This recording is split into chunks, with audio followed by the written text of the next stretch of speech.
Assalamualaikum warahmatullahi wabarakatuh. Alhamdulillahi rabbil alamin.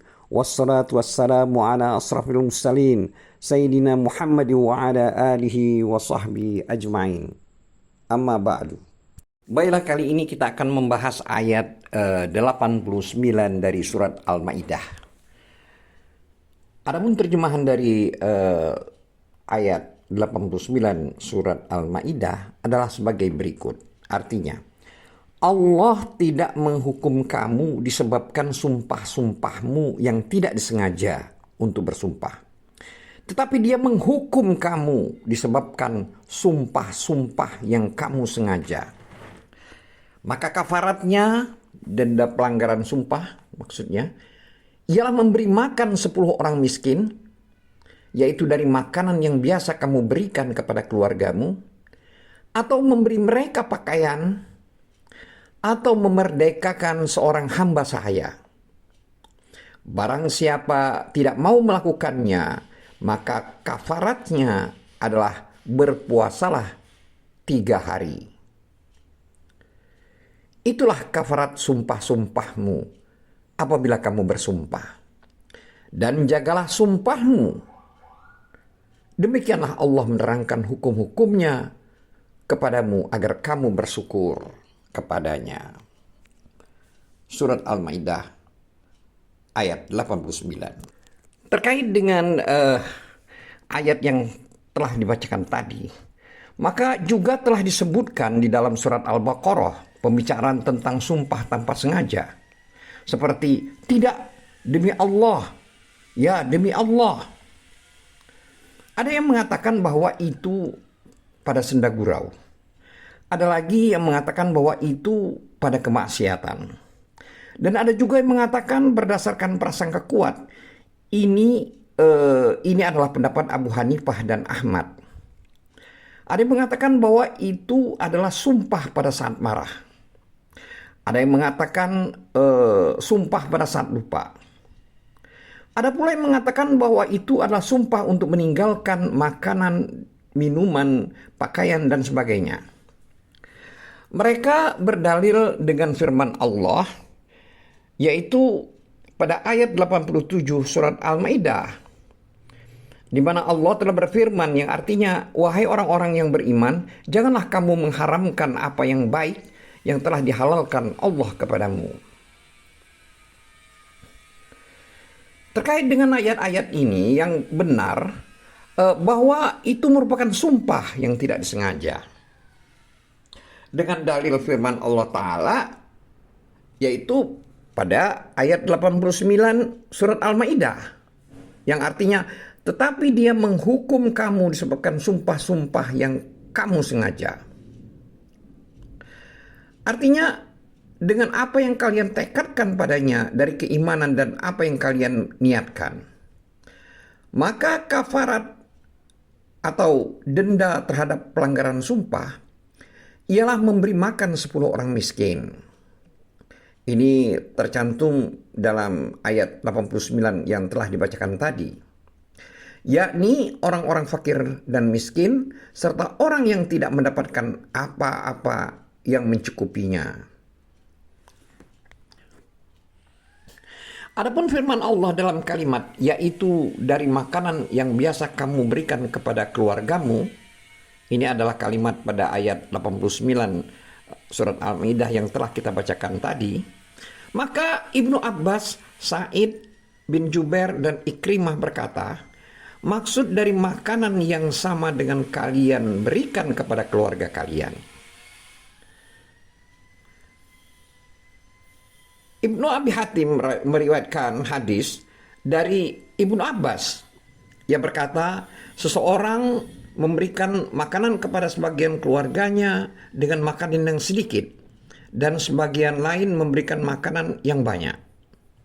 Maka Allah berfirman dalam dalam ayat 89 surat Al-Maidah, yaitu yang dalam kalimat, yaitu dari makanan yang biasa kamu berikan kepada keluargamu. Antara lain berupa roti, minyak samin, dan sebagainya.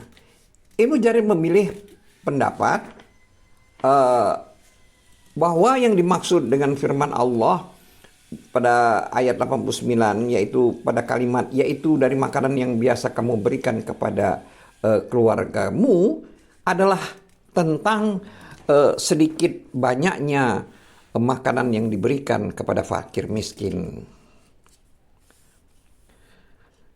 Lalu para ulama berselisih pendapat tentang ukuran makanan yang diberikan. Ibnu Abi Hatim meriwayatkan dari Ali tentang penafsiran firman Allah yaitu pada ayat 89 surat Al-Maidah yaitu dari makanan yang biasa kamu berikan kepada keluargamu. Maka Ali berkata yaitu makan siang dan makan malam mereka.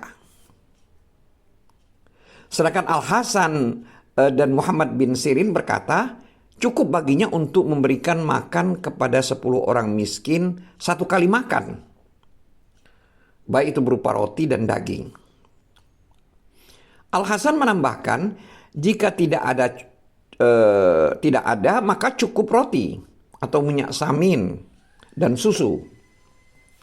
Jika tidak ada maka roti dan minyak dan cuka hingga mereka merasa kenyang. Ulama lain berpendapat bahwa setiap orang dari 10 orang tersebut diberi makanan setengah sak gandum atau kurma atau yang sejenisnya. Ini adalah pendapat Umar, Ali, Aisyah, Mujahid, Asy-Sya'bi, Sa'id bin Jubair dan selain mereka. Adapun Ibnu Abi Hatim meriwayatkan dari Ibnu Abbas bahwasanya ia berkata 1 mud gandum, yaitu untuk 1 orang miskin, lengkap dengan lauknya.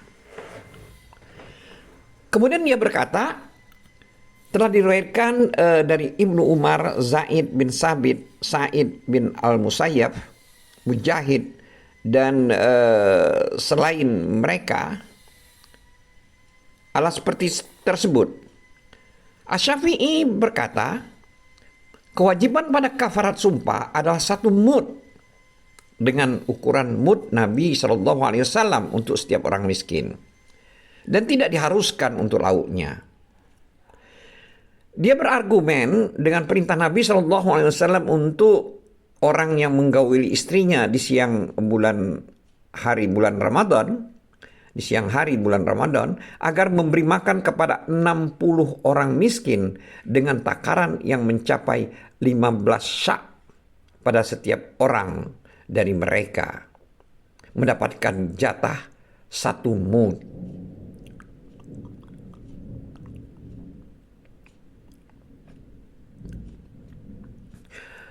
Adapun menurut Ahmad bin Hambal, kewajibannya adalah 1 mud gandum atau 2 mud selain gandum. Wallahu a'lam. Terkait dengan firman Allah yaitu yang ada dalam kalimat yang artinya atau memberi pakaian, ini adalah kalimat pada ayat 89 surat Al-Maidah. Maka Syafi'i berkata, andai kata seseorang membayar kepada setiap orang dari 10 orang tersebut sesuatu yang sudah benar, termasuk istilah pakaian seperti jubah, celana, kain sarung, sorban, dan tutup kepala, maka itu sudah mencukupi. Sedangkan Malik dan Ahmad bin Hambal berkata, harus membayar kepada setiap orang dari mereka berupa pakaian yang sah untuk digunakan sholat, baik dia laki-laki ataupun wanita, sesuai dengan ukurannya. Wallahu a'lam. Adapun firman Allah Ta'ala yang tercantum dalam kalimat pada ayat 89 surat Al-Maidah, yaitu pada kalimat atau memerdekakan seorang hamba sahaya. Terkait dengan kalimat ini, pada ayat ini, maka Abu Hanifah memahami sesuai dengan redaksinya. Dia berkata, untuk budak wanita kafir sudah mencukupi, sebagaimana budak wanita mukmin juga mencukupi. Sedangkan Syafi'i dan ulama lain berkata, harus budak wanita mukmin. Dan ia menganalogikan dengan status iman budak dari kafarat membunuh. Karena kesamaan kewajiban dan perbedaan sebab. Hal ini juga berdasarkan hadis riwayat Muawiyah bin Al-Hakam As-Sulami yang berada dalam kitab Muwatta milik Imam Malik dan Musnad Syafi'i serta Sahih Muslim. Bahwasanya Muawiyah menyebutkan wajib atasnya untuk membebaskan budak. Lalu dia datang ke hadapan Rasulullah SAW sambil membawa budak wanita hitam. Lalu Rasulullah SAW bersabda kepada budak ini, "Di mana Allah?"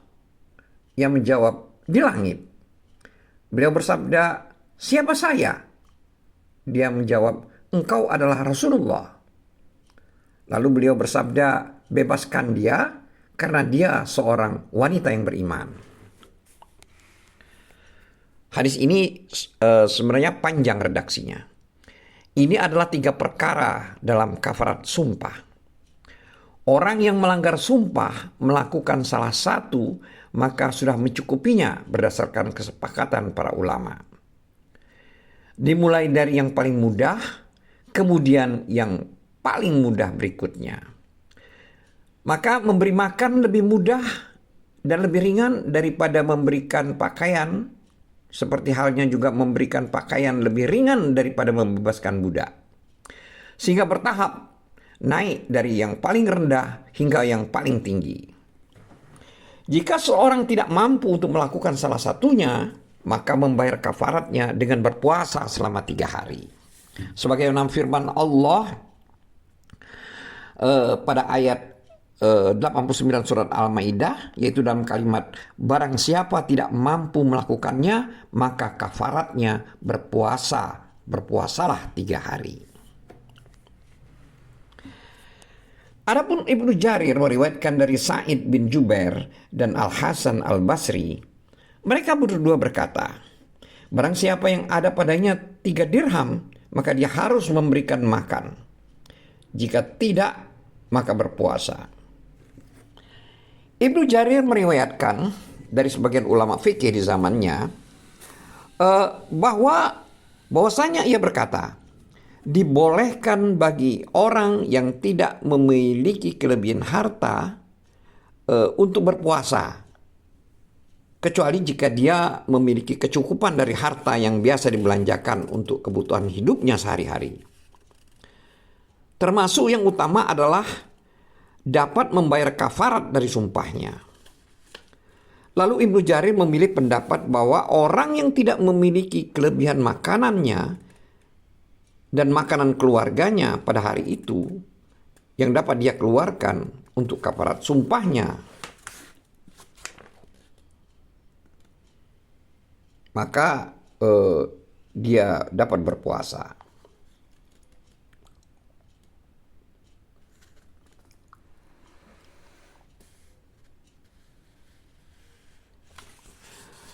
Dulur-dulur iman, para ulama berselisih tentang pendapat apakah wajib berurutan atau tidak wajib dan boleh memisahkannya. Di sini ada 2 pendapat. Salah satu pendapatnya adalah tidak wajib. Ini disebutkan oleh Asy-Syafi'i dalam kitab Al-Aiman. Ini adalah pendapat Imam Malik. Berdasarkan firman Allah Ta'ala, maka kafaratnya berpuasalah 3 hari. Seperti yang tercantum pada ayat 89 surat Al-Maidah. Redaksinya benar untuk disatukan atau dipisahkan, sebagaimana dalam mengkodok puasa Ramadan. Ini adalah berdasarkan firman Allah Ta'ala dalam surat Al-Baqarah ayat 184, yang artinya, maka wajib mengganti sebanyak 3 hari yang tidak berpuasa itu pada hari-hari yang lain. Sedangkan Asy-Syafi'i juga menuliskan di tempat lain dalam kitab tentang diwajibkan berurutan, sebagaimana pendapat ulama mazhab Hanafi dan Hambali. Karena telah diriwayatkan oleh Ubay bin Ka'ab dan selainnya, bahwasanya mereka membaca ayat di atas yang artinya maka kafaratnya berpuasalah 3 hari berturut-turut. Dalam satu hadis, Mujahid, Asy-Sya'bi dan Abu Ishaq meriwayatkannya dari Abdullah bin Mas'ud Al-Amashi berkata, sahabat-sahabat Ibnu Mas'ud membacanya demikian. Jika ini tidak tetap keadaannya sebagai bacaan yang mutawatir, aku tidak mengatakan sebagai hadis ahad. Itu hadis yang meriwayatkan hanya 1 orang sahabat atau tafsir dari sahabat, dan itu hukumnya hadis marfu.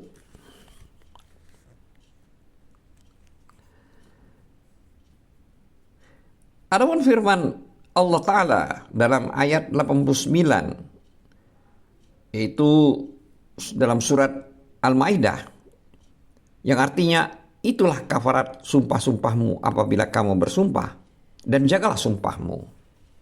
Terkait dengan kalimat pada ayat ini, Ibnu Jarir berkata, maknanya adalah janganlah kalian meninggalkannya dengan tanpa ada kafarat. Demikianlah Allah menerangkan hukum-hukumnya kepadamu. Ini adalah kalimat lanjutan dari ayat 89 surat Al-Maidah, yang artinya yang menjelaskan dan menafsirkannya agar kamu bersyukur. Ini juga adalah kalimat pada ayat 89 surat Al-Maidah. Wallahu a'lam bissawab. Wabillahi taufiq wal hidayah. Wassalamualaikum warahmatullahi wabarakatuh.